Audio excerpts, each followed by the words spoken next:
বিসমিল্লাহির রহমানির রহিম।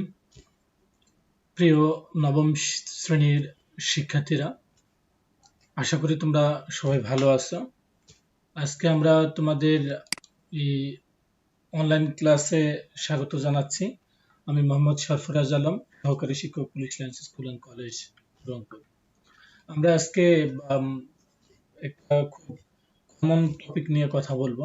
দেখো তো এখানে ছবি, এখানে ছবিতে তোমরা কি দেখতে পাচ্ছ? আবার আরেকটা ছবি দেখো, এটা একটা ছবি। মূলত আমরা এরকম ছবি কখন তুলি?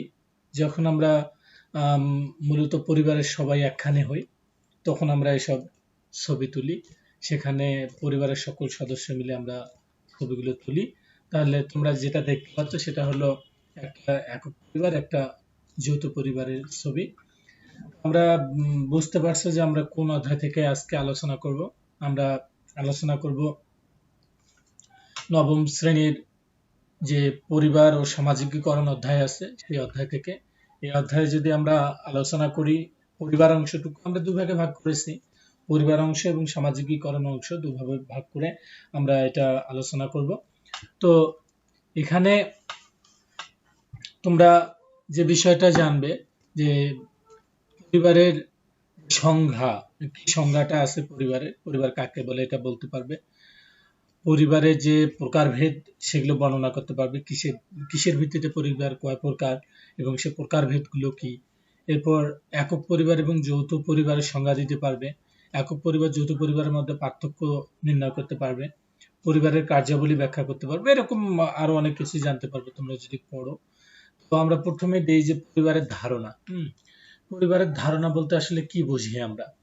সাধারণত আমরা যেটা বুঝি যে বাবা মা ভাই বোন, একদম প্রাইমারি কথা, যে বাবা মা ভাই বোন নিয়ে যে সংগঠন সেটাকে পরিবার বলে।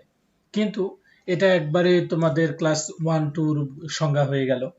তা আমরা যদি এভাবে না বলে আরেকটু অন্য বা অ্যাডভান্স করে বলি, যদিও একই কথা, অ্যাডভান্স করে বলি যে স্বামী স্ত্রী সহ তাদের সন্তানাদি থাকতে পারে আবার নাও থাকতে পারে, এরকম কোনো বৈবাহিক সম্পর্কের ভিত্তিতে যে সংগঠনটি গড়ে ওঠে সেটার নাম পরিবার। আবার যদি আমরা অন্যভাবে একটু বলার চেষ্টা করি, এখানে দেখো পরিবারের সংজ্ঞায় দেওয়া হয়েছে, পরিবার হলো সমাজ কাঠামোর মৌল সংগঠন। মৌল সংগঠন মানে একদম সমাজের মধ্যে সবচেয়ে বেসিক যে সংগঠন, যেটা না হলে সমাজকে কল্পনাই করা যায় না। বিবাহ পরিবার গঠনের অন্যতম পূর্ব শর্ত। পরিবার আসলে বিবাহ ছাড়া পরিবার সম্ভব না, কারণ স্বামী স্ত্রীর বসবাস, স্বামী স্ত্রীর থাকা, এটা হচ্ছে পরিবারের। পরিবার হচ্ছে মানুষের দলবদ্ধ জীবনযাপনের বিশ্বজনীন প্রতিষ্ঠান।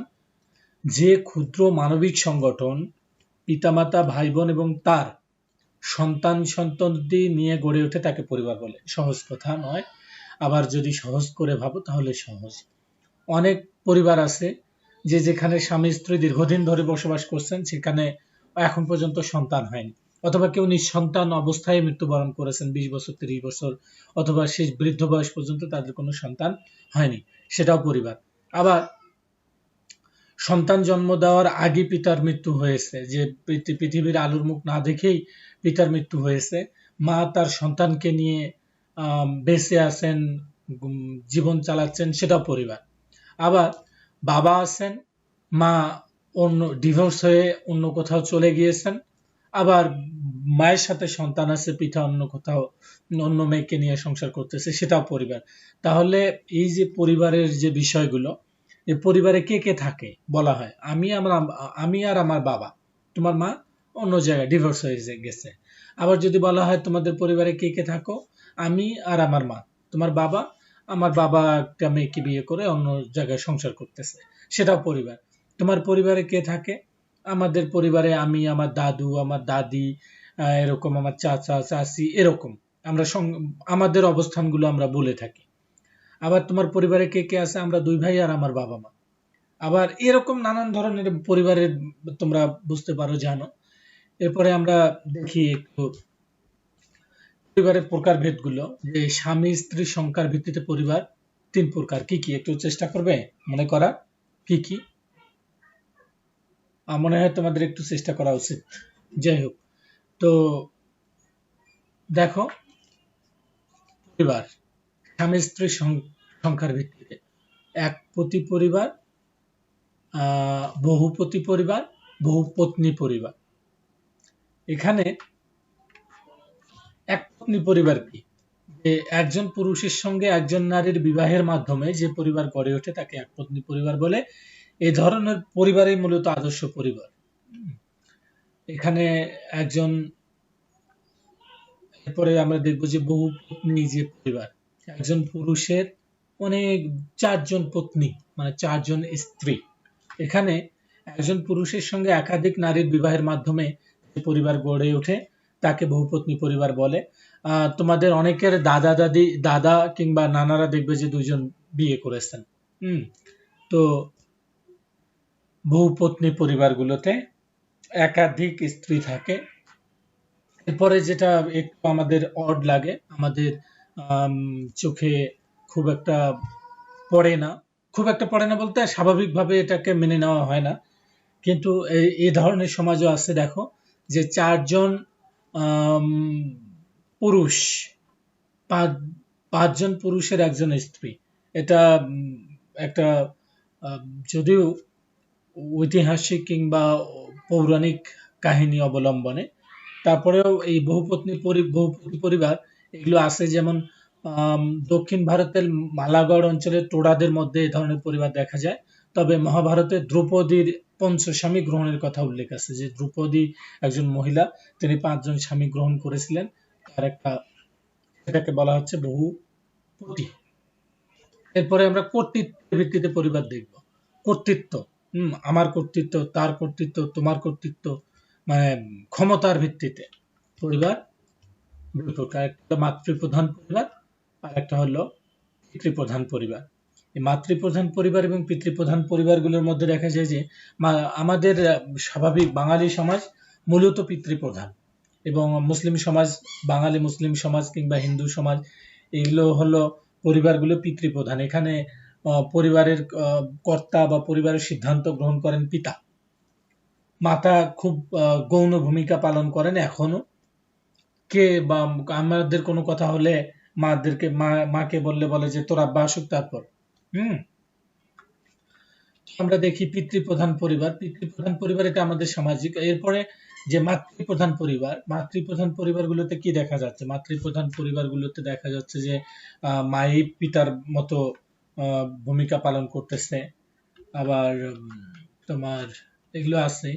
এরপরে আকারের ভিত্তিতে পরিবার 3 প্রকার। আকার কি কি আকার? অনুপরিবার, যৌথ পরিবার এবং বর্ধিত পরিবার।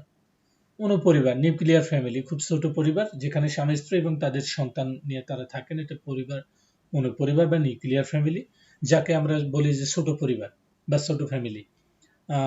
যৌথ পরিবার বলতে আমরা বুঝি যে মাঝে মধ্যে আমরা শুনি যে অনেকেই অভিযোগ দিয়ে বসে আছেন, ভাবি আমাদের যৌথ পরিবার খুব ঝামেলা, আমাদের কোনো সেভিংস নাই, আমাদের কোনো সঞ্চয় হচ্ছে না, ও কিছু বোঝে না।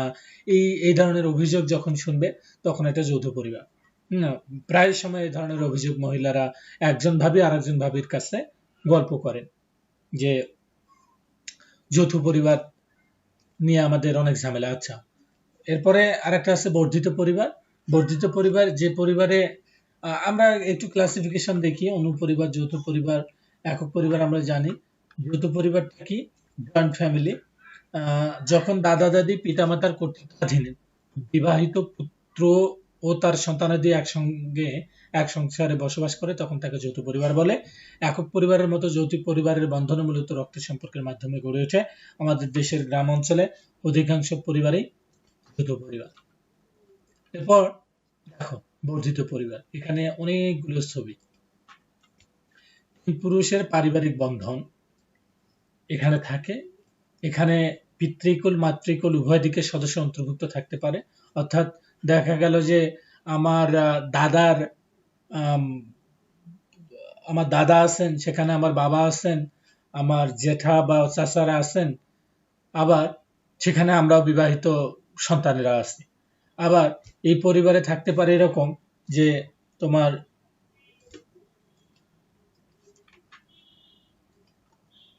বংশমর্যাদা ও সম্পত্তির উত্তরাধিকারের ভিত্তিতে পরিবার দুই প্রকার, একটা হলো মাতৃগোত্রীয়, একটা হলো পিতৃগোত্রীয়। আমাদের মুসলিম সমাজে আমরা পিতৃগোত্রীয় পরিবার এবং পিতার পরিচয় আমরা বহন করি। দেখো যে আমাদের বর্তমান প্রধানমন্ত্রী, তার নামের আগে শেখ। কেন? কারণ তার বাবা শেখ মুজিবুর রহমান, তার দাদা শেখ লুৎফর রহমান, সেখান থেকে শেখ হাসিনা, শেখ রেহানা, শেখ কামাল, শেখ জামাল। কিন্তু শেখ হাসিনার ছেলের নাম কিন্তু শেখ সজীব ওয়াজেদ জয় নয়। কেন নয়? কারণ সজীব ওয়াজেদ জয়ের পিতা তিনি কিন্তু ওয়াজেদ মিয়া, তারা মিয়া পরিবারের সন্তান, তারা শেখ পরিবারের সন্তান নয়। যেহেতু আমাদের পিতৃ পরিচয়ে আমরা পিতৃগোত্রীয় বা পিতৃসূত্রীয় পরিচয় বহন করি, এই জন্য শেখ সজীব ওয়াজেদ জয় নয়, বরং শুধু সজীব ওয়াজেদ জয়। নানা গোত্রীয় পরিচয় আমরা বহন করি না, আমরা দাদা গোত্রীয় পরিচয় বহন করি।